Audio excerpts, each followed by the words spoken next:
Hi மக்களே, இன்றைக்கி நம்ம பால் கொழுக்கட்டை செய்கிறது எப்படின்னு பார்க்கலாம் வாங்க. பால் கொழுக்கட்டை செய்கிறதுக்கு நமக்கு தேவையான பொருள் பச்சரிசி மாவு, சிறிதளவு தண்ணீர், சர்க்கரை அல்லது வெல்லம், தேங்காய் பால். இவ்வளோ வச்சு நம்ம பால் கொழுக்கட்டை சுவையான ஒரு ஸ்வீட் செய்யலாம்.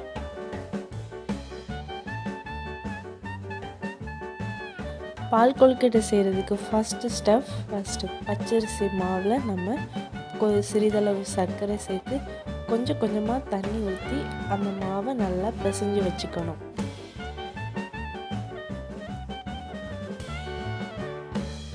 மொத்தமாக ஒரேடியாக நம்ம தண்ணி ஊற்றக்கூடாது.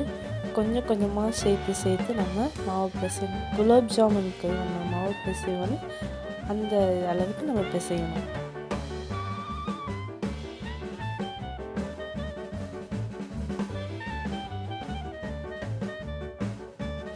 மாவு பிசைஞ்சு மாவு இந்த அளவுக்கு வந்த பிறகு நம்ம தேவைக்கேற்ப குட்டி குட்டியாக ரவுண்டாக நல்லா 2 கையாலையும் வச்சு நல்லா தேய்ச்சி குட்டி குட்டி ரவுண்டாக சேஃபாக விரிசல் இல்லாமல் வச்சுருக்கோம்.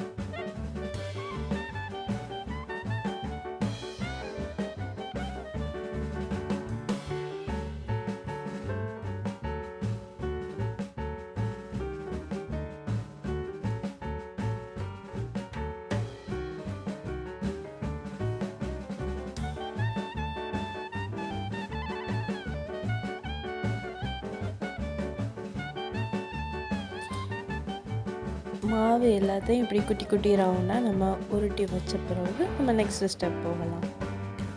நெக்ஸ்ட்டு பால் கொழுக்கட்டை செய்கிறதுக்கு நமக்கு முக்கியமானது தேங்காய் பால் செய்கிறது எப்படின்னு பார்க்கலாம்.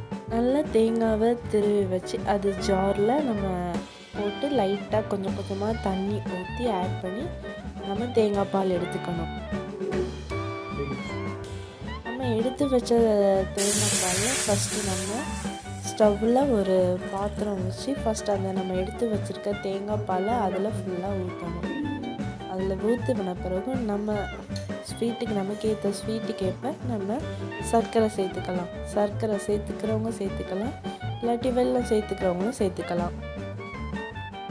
சேர்த்து அது கொஞ்சம் கொதித்து வந்த பிறகு நம்ம பிடிச்சி குட்டி குட்டியாக உருட்டி வச்சுருக்கிற அந்த உருண்டை எல்லாத்தையும் அந்த தேங்காய் பாலில் நம்ம போடணும்.